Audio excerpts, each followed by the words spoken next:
हरे कृष्णा। राधे राधे। माघ मास महत्तम अध्याय 31 को सुनते हैं। माघ मास के महीने में हमने जाना कि कलयुग में माया के जाल से बचने के लिए श्री हरि की शरण तो है हमें लेनी पड़ेगी।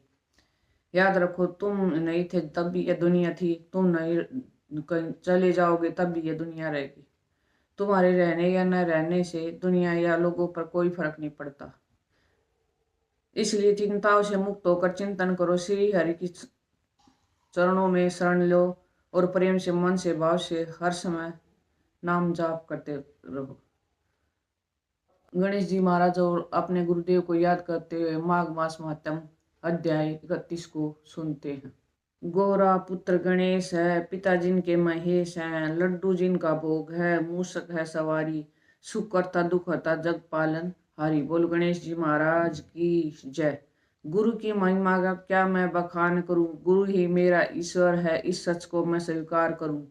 बिन गुरु जीवन में तम ही तम छाया है, गुरु है मेरा सूर्य जो सच्चे राह पर चलना सिखाया है। बोल गुरुदेव महाराज की जय। कल हमने 30वें अध्याय में राजा वशिष्ठ द्वारा सभी तीर्थ स्नानों के नाम के बारे में सुना। अब आगे के अध्याय 31 में सुनते हैं। राजा दिलीप को माघ स्नान में मुख्य तीर्थों और किए जाने वाले कर्मों के विषय में बतलाने के बाद वशिष्ठ जी बोले, हे राजन सुनो, मैं तुमसे सुवर्त के चरित्र का वर्णन करता हूँ। यह शुभ प्रसंग श्रोताओं के समस्त पापों को तत्काल हर लेने वाला है। ध्यान से सुनो। नर्मदा नदी के रमणीय तट पर एक बहुत बड़ा क्षेत्र ब्राह्मणों को दान में मिला हुआ गांव था। उसमें वेदों के ज्ञाता और धर्मात्मा ब्राह्मण निवास करते थे। वह धन धान्य से भरा था और वेदों के गंभीर घोष से संपूर्ण दिशाओं को गुंजायमान था। उस गांव में एक श्रेष्ठ ब्राह्मण थे जो सुवर्त के नाम से विख्यात थे। उन्होंने संपूर्ण वेदों का अध्ययन किया था। वेदार्थ के वे अच्छे ज्ञाता थे। धर्मशास्त्रों के अर्थ का भी पूर्ण ज्ञान रखते थे। पुराणों की व्याख्या करने में वे बड़े कुशल थे। वेदांगों का अभ्यास करके उन्होंने तर्कशास्त्र, ज्योतिष शास्त्र, गज विद्या, अश्व विद्या, 64 कलाएं, मंत्र शास्त्र, संख्य शास्त्र और योग शास्त्र का भी अध्ययन किया था। ये अनेक देशों की लिपियां और नाना प्रकार की भाषाएं जानते थे। यह सब कुछ उन्होंने धन कमाने के लिए ही सीखा था। तब लोभ से मोहित होने के कारण अपने भिन्न भिन्न गुरुओं को गुरु दक्षिणा भी नहीं दी थी। उपायों को जानकर तो ये थे ही, उन्होंने मुक्त उपाय से बहुत कुछ धन का उपार्जन किया था। उसके मन में बड़ा लोभ था, इसलिए वे अन्याय से भी धन कमाया करते थे। जो वस्तु बेचने के योग्य नहीं है उसको भी बेचते और जंगल की वस्तुओं का भी विक्रय किया करते थे। उन्होंने चांडाल आदि से भी दान लिया, कन्या बेची तथा गोद, तिल, चावल, रस और तेल का भी विक्रय किया। वे दूसरों के लिए तीर्थ में जाते, दक्षिणा लेकर देवता की पूजा करते, वेतन लेकर पढ़ाते और दूसरों के घर खाते थे। इतना ही नहीं, वे नमक, पानी, दूध, दही और पकवान भी बेचा करते थे। इस तरह अनेक उपाय से उन्होंने यत्नपूर्वक धन कमाया। धन के पीछे उन्होंने नित्य नैमित्तिक कर्म तक छोड़ दिए थे। न खाते थे, न दान करते थे, हमेशा अपना धन गिनते रहते थे, कब कितना जमा हुआ। इस प्रकार उन्होंने 1 लाख स्वर्ण मुद्राएं उपार्जित कर ली थी। धनोपार्जन के लगे लगे ये वृद्धावस्था आ गई और सारा शरीर जर्जर हो गया। काल के प्रभाव से समस्त इंद्रिय शिथिल हो गई। अब वे उठने और कहीं जाने में भी असमर्थ हो गए। धनोपार्जन का काम बंद हो जाने से स्त्री सहित ब्राह्मण देवता बहुत दुखी हुए। इस प्रकार चिंता करते हुए जब उनका चित्त बहुत व्याकुल हो गया, तब उनके मन से विवेक जागृत किया। वाह! सुअर दुखी होते हुए अपने मन में ही कहने लगे, मैंने नीच प्रतिग्रह से, नहीं बेचने योग्य वस्तुओं के बेचने से तथा तपस्या आदि का भी विक्रय करने से यह धन जमा कर लिया है, फिर भी मुझे शांति नहीं मिली। मेरी तृष्णा अत्यंत दुष्ग्रह है। यह मेरु पर्वत के समान असंख्य सुवर्ण पाने की अभिलाषा रखती है। अहो मेरा मन महान कष्टदायक और संपूर्ण क्लेशों का कारण है। सब कामनाओं को पाकर भी यह फिर दूसरी नवीन कामनाओं को प्राप्त करना चाहता है। बूढ़े होने पर सिर के बाल पक जाते हैं, दंत टूट जाते हैं, आंख और कानों में की शक्ति क्षीण हो जाती है, किंतु एक इच्छा ही है जो उस समय भी युवा हो जाती है। जिसके मन में कष्टदायिनी आशा मौजूद है वह विद्वान होकर भी अज्ञानी है, अशांत है, क्रोधी है और बुद्धिमान होकर भी अत्यंत मूर्ख है। आशा मनुष्यों को नष्ट करने वाली है, उसे अग्नि के समान जानना चाहिए। अतः जो विद्वान सनातन पद को प्राप्त करना चाहता हो वह आशा का परित्याग कर दे। वह बल, तेज, यश, विद्या, सम्मान, शास्त्र, ज्ञान तथा उत्तम कुल में जन्म, इन सबको आशा शीघ्र ही नष्ट कर देती है। मैंने भी इसी प्रकार बहुत क्लेश उठाकर यह धन कमाया है। वृद्धावस्था मेरे शरीर को भी गला दिया और सारा बल भी हर लिया। अब मैं श्रद्धापूर्वक परलोक सुधरने के लिए प्रयत्न करूंगा। ऐसा निश्चय करके ब्राह्मण देवता जब धर्म के मार्ग पर चलने के लिए उत्सुक हुए, उसी दिन रात में कुछ चोर उनके घर में घुस आए। आधी रात का समय था। चोरों ने ब्राह्मण को खूब कसकर बांध दिया और सारा धन लेकर चंपत हुए। चोरी के द्वारा धन छिन जाने पर ब्राह्मण बिलख बिलख कर रोने लगे और कहने लगे, हाय मेरा धन, हाय मेरा धन किसी भी काम में नहीं आया, न तो मैंने उसे भोगा और न ही दान दिया, फिर किस लिए धन का उपार्जन किया। हाय हाय, मैंने अपने आत्मा को धोखे में डालकर यह क्या किया। सब जगह से दान लिया और मदिरा तक को बेचा। इसे तो एक ही गो का प्रतिग्रह नहीं लेना चाहिए। यदि एक को ले लिया तो दूसरी का प्रतिग्रह लेना कदापि उचित नहीं है। उस गो को भी यदि बेच दिया जाए तो वह 7 पीढ़ियों को जला देती है। इस बात को जानते हुए भी मैंने लोभवश ऐसे ही पाप किए हैं।